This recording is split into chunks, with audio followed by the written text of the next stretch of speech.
Good morning students. अब next topic पढ़ रहे हैं एक्सोमेटिक अप्रोच टू द प्रोबेबिलिटी। तो फर्स्ट डेफिनेशंस करते हैं। Each performance in a random experiment is called a trial.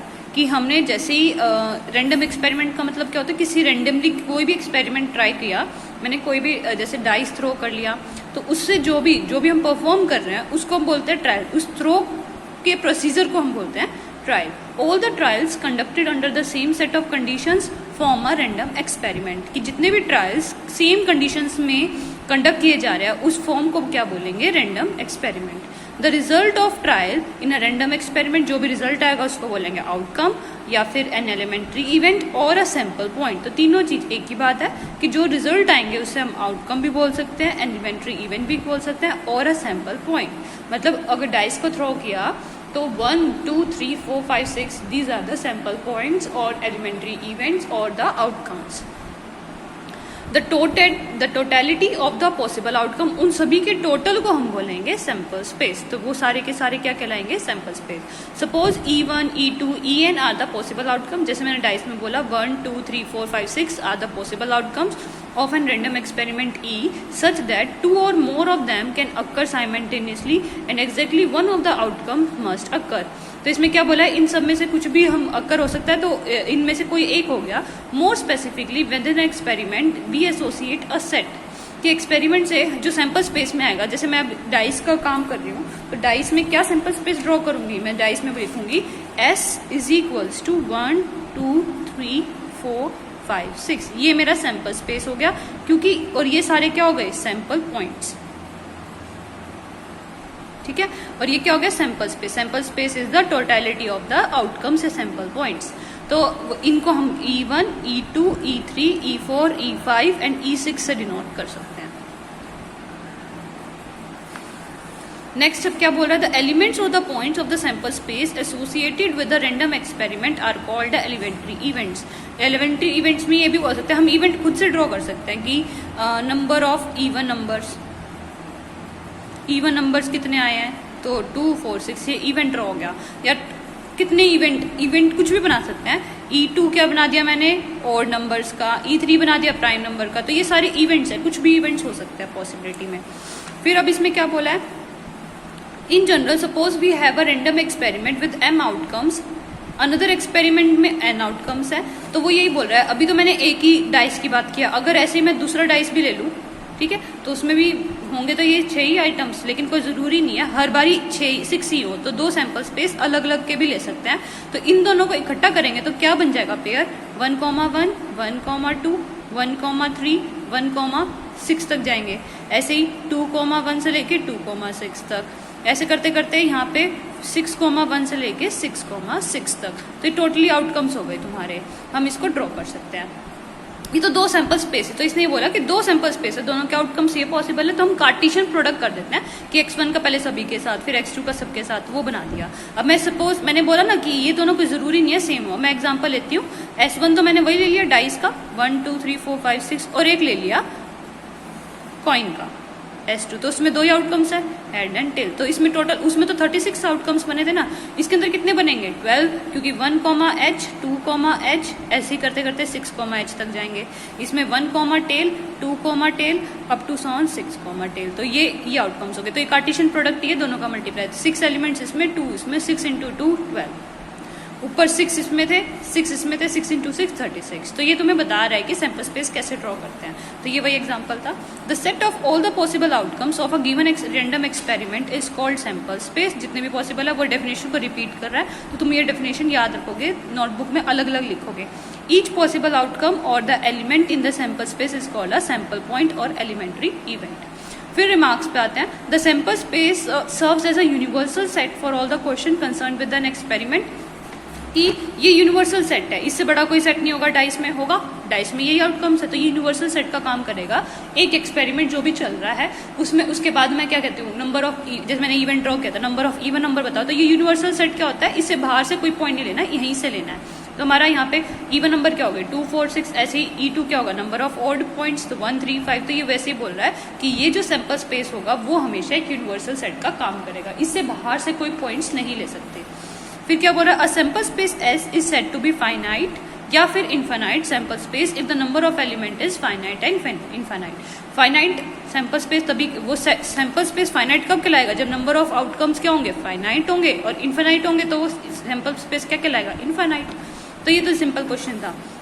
उसके बाद क्या बोल रहा है, a sample space is called discrete if it contains only finitely और infinitely many points which can be arrange into a simple sequence.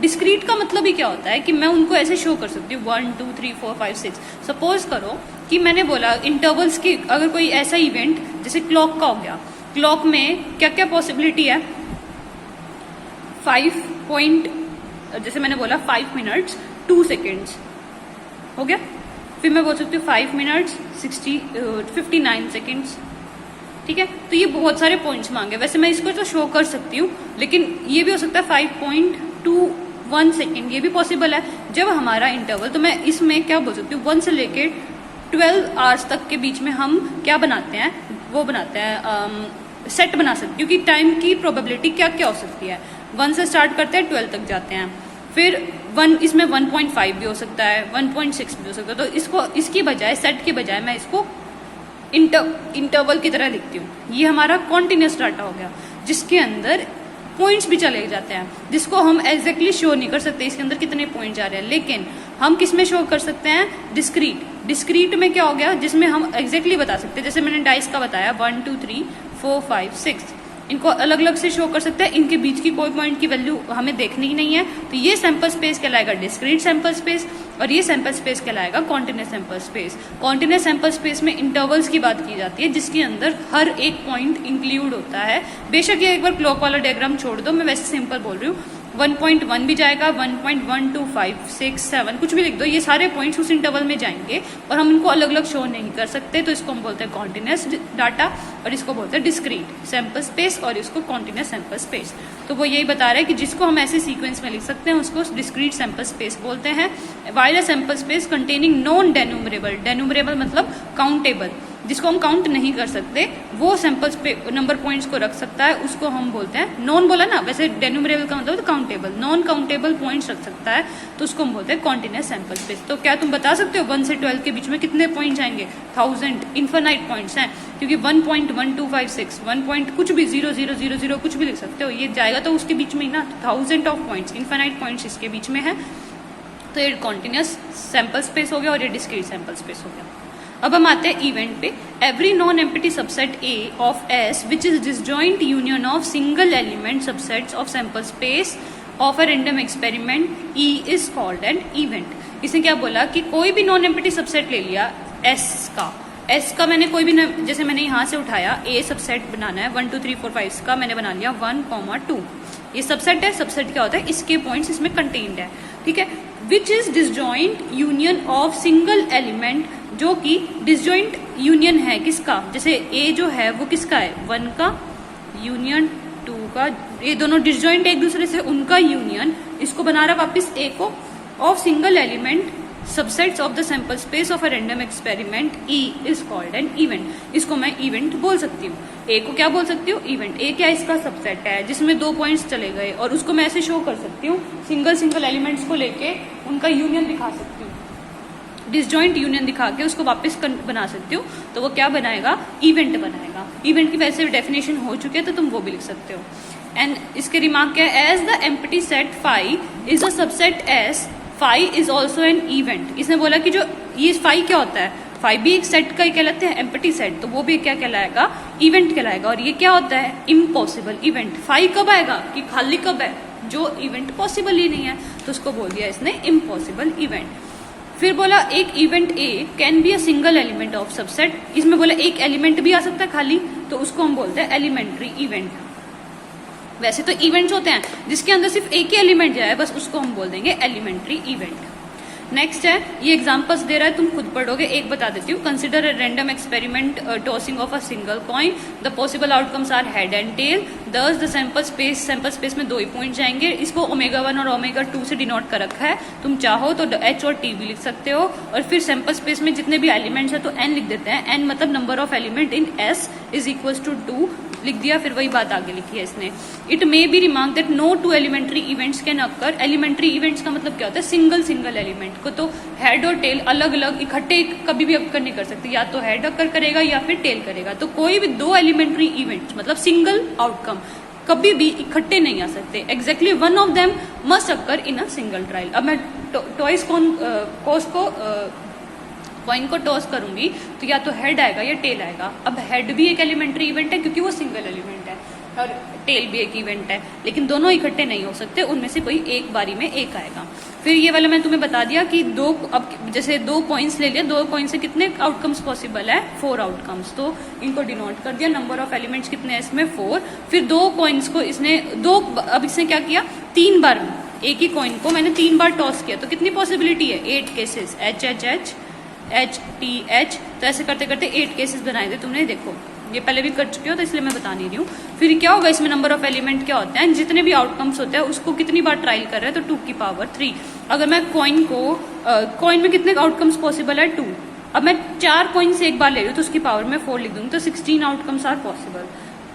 Coin को मैं 5 time trial कर रही हूँ तो टोटल नंबर ऑफ आउटकम्स कितने पॉसिबल है 32। यहाँ तक मैक्सिमम तुम्हारा पेपर में 16 तक आएगा, उससे ज्यादा नहीं आएगा। फिर उसमें इवेंट्स बना सकते हैं कि 3 हेड्स आए तो 3 हेड्स वाला सिर्फ एक ही इवेंट होगा। ऐसे ही एग्जैक्टली 1 हेड वाले में काउंट करेंगे, एक ही हो गया, एक ही हो गया, 2, 3 आउटकम्स। तो प्रोबेबिलिटी बोल दे P ऑफ E3 क्या होगा, टोटल नंबर ऑफ आउटकम्स 8 है, ऊपर तो फेवरेबल कितने हैं 3, तो 3/8 हो जाएगा। तो ये तुम्हें सिंपल एग्जाम्पल्स बता रहा है, तुम इसको पढ़ सकते हो। तो ये आगे वैसे ही बोल दिया। अब एक कॉइन इसमें क्या किया, 2 इसने डाइस टॉस किए तो उनके आउटकम्स बना लिए। फिर इनसे इवेंट क्या क्या पॉसिबल है, sum of events on the 2 dice is 5, कि उनका सम कितना है 5। तो कौन कौन से सेलेक्ट करोगे, 3,2, 2,3, ऐसे 4,2, सॉरी 5 के लिए तुम्हें चाहिए 3,2 और 2,5 के लिए 2,3 चाहिए, तो वो हो ही गया 3,2 और 2,3, 2 ही जाएंगे खाली।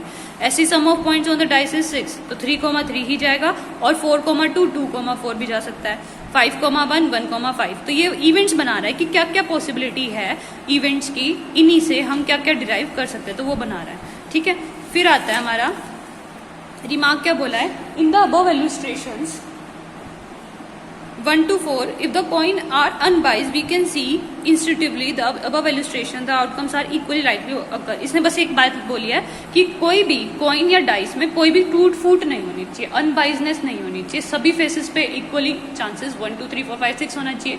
और कॉइन में भी एक तरफ हेड होना चाहिए, एक तरफ टेल होना चाहिए, और कहीं से टूट फूट नहीं होनी चाहिए, मतलब अनबाइजनेस होनी चाहिए, बाइजनेस नहीं होनी चाहिए। ठीक है, तो सारे के सारे आउटकम्स क्या होंगे, लाइकली टू अकर करेंगे। फिर अर्न का मतलब एक बैग हो गया, उसमें 4 बॉल्स रख दिए, रेड और ब्लू, येलो, व्हाइट, उन सभी को डिस्कस किया इन्होंने। तो इसके अंदर हम कैसे निकालते थे, ये तुम ऑलरेडी 12th में कर चुके हो, इसलिए मैं नहीं करवा रही हूँ। नेक्स्ट आता है acceptable assignment of the probabilities. Let ये सब म्यूचुअली डिसजॉइंट इवेंट्स बनाए। एग्जॉस्टिव आउटकम्स क्या होता है, total number of possible outcomes. तो इसने क्या बोला, E1 से लेके En तक हमने कुछ म्यूचुअली डिसजॉइंट, मतलब आपस में डिसजॉइंट इवेंट्स हो और टोटल इवेंट्स हो, आउटकम जितने भी पॉसिबल है वो टोटल आए, of a random experiment to so that it sample space is this. तो टोटल जैसे मैंने डाइस की बात की तो 1 से लेके 6 तक लिखा। टू ईच एलिमेंट्री EI, मतलब EI मतलब ये E1 E2 En तक के हर उसके लिए हम एक रियल नंबर असाइन कर देते हैं, called probability of elementary event EI is denoted by P of EI such that हर किसी की प्रोबेबिलिटी आने की वो हमेशा ग्रेटर देन इक्वल टू 0 होगी, नेगेटिव कभी भी नहीं जाएगी। जैसे मैंने बोला डाइस है, डाइस के अंदर कितने ये 1 2 3 4 5 6 है, इसका नाम E1 E2 E3 up to 7 E6 दे दिया। तो हमने इनको एक number, real number E assign किया, EIs को, सच दैट सभी नंबर्स के आने की प्रोबेबिलिटी हमेशा ग्रेटर देन या इक्वल टू 0 होगी, नेगेटिव कभी नहीं होगी।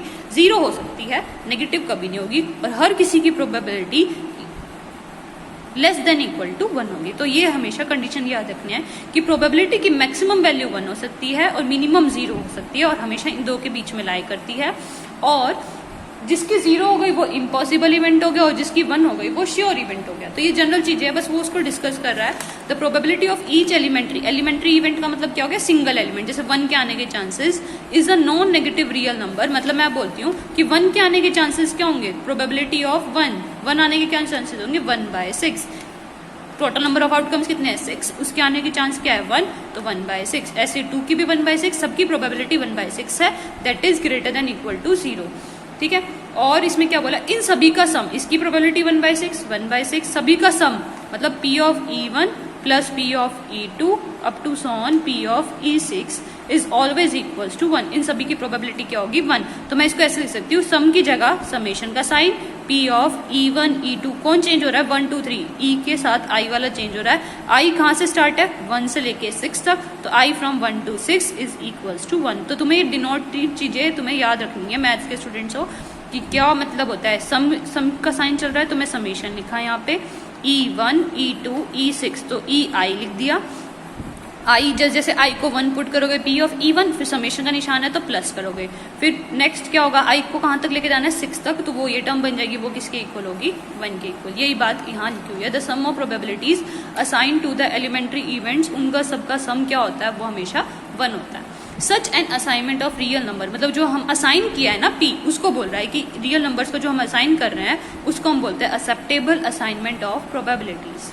There can be many infinite assignment of probabilities to the elementary events of a sample space, which are acceptable in the sense that they satisfy 2 conditions mentioned above required for an acceptable assignment of the probabilities। इसने क्या बोला है कि तुमने ये ऐसे assign किया है, इसकी जगह हम दूसरे तरीके भी यूज कर सकते हैं असाइन करने के लिए, बट उनके ऊपर ये दोनों कंडीशन जरूर सेटिस्फाई होनी चाहिए कि उन सबका सम 1 आना चाहिए और वो सारी probabilities greater than equal to 0 होने चाहिए।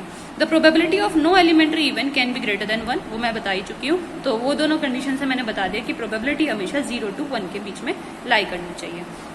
फिर आता है natural assignment. An assignment of probabilities is called natural if each elementary assignment is assigned the same probability. कोई जरूरी नहीं है हर बार जो असाइनमेंट जाए वो सेम जाए। जैसे हेड हमें पता है, कॉइन के केस में हेड को भी 1/2 जाता है और टेल को भी 1/2। ऐसे ही डाइस में 1 2 3 4 5 को हमेशा 1/6 1/6 1/6 जाता है, तो वो नेचुरल असाइनमेंट्स हुई। लेकिन कभी कभी हम कुछ और बोल सकते हैं, जैसे मैंने बोला इवेंट बनाया E1, इसके केस में डाइस के केस में प्राइम नंबर का, तो प्राइम नंबर की प्रोबेबिलिटी कितनी हुई, एक तो प्राइम नंबर हो गया और नॉट अ प्राइम, 2 इवेंट्स बना दिए, तो ये दोनों क्या होंगे, प्राइम नंबर कितने होते हैं, 2 3 5, 2 3 5 इसमें तो इक्वल ही आ जाएंगे, और नॉट अ प्राइम में 1 4 6, तो इसमें प्रोबेबिलिटी क्या आ गई, 1/2, इसमें आ जाएगी 3/6 3/6, ये भी बाई चांस की बात है, दोनों सेम आ गए। हम ये भी बोल सकते हैं E1 इवेंट बनाया E1 एंड प्राइम नंबर, तो कौन होता है, E1 भी हो जाएगा प्राइम भी, सिर्फ 2 है, तो 1 आउट ऑफ 6 केसेस, उसकी प्रोबेबिलिटी 1/6 हो गई। E2 क्या हो गया, नॉट लगा दो दोनों पे, not E1 and a prime number, तो वो क्या हो गया 2/6। तो ये दोनों म्यूचुअल एक्सक्लूसिव नहीं है, वैसे भी मैंने यहाँ पे नॉट E1 बना दिया, तो नॉट अ प्राइम नंबर लिख देती है तो मैं, तो 3/6 होगा। तो इसने क्या बोला कि 1/6 ये कोई दोनों की असाइनमेंट सेम नहीं है। असाइनमेंट सेम होती वो नेचुरल असाइनमेंट होगी, जिसकी असाइनमेंट सेम नहीं है वो नेचुरल नहीं होगी। तो बस इसने यही बोला more precisely EI and EJ 2 elementary events है, then in the case of natural assignment, ये मैंने एग्जांपल एलिमेंट्री के नहीं लिए, एलिमेंट्री में सिंगल इवेंट जाता है, जैसे इसमें तो चला गया, इसमें नहीं गया था, ये इवेंट एलिमेंट्री वही है जिसमें सिंगल एलिमेंट जाए, 2 अलग जाए, 3 अलग, 5 अलग। एग्जाम्पल कुछ और भी पॉसिबल है, बट इसमें ये बात बोल रहा है कि जो एलिमेंट्री इवेंट्स में उनकी प्रोबेबिलिटी सेम ना हो तो वो नेचुरल असाइनमेंट नहीं होती, सेम होते तो वो नेचुरल असाइनमेंट होती है। बट एग्जाम्पल ये वाला गलत हो गया उधर, क्यों, क्योंकि एलिमेंट्री इवेंट्स लेते हैं, एलिमेंट्री का मतलब 2 अलग, 3 अलग, 5 अलग, इकट्ठे नहीं आने चाहिए थे, ठीक है। तो वो एग्जांपल में बोला उन दोनों की प्रोबेबिलिटी सेम होनी चाहिए, जबकि I और J सेम नहीं होने चाहिए, मतलब इवेंट्स अलग हो, उनकी प्रोबेबिलिटी सेम हो, तो वो नेचुरल असाइनमेंट कहलाएंगे। यहाँ तक रिवाइज करोगे, यहाँ से आगे कुछ प्रॉब्लम होते तो कल पूछोगे।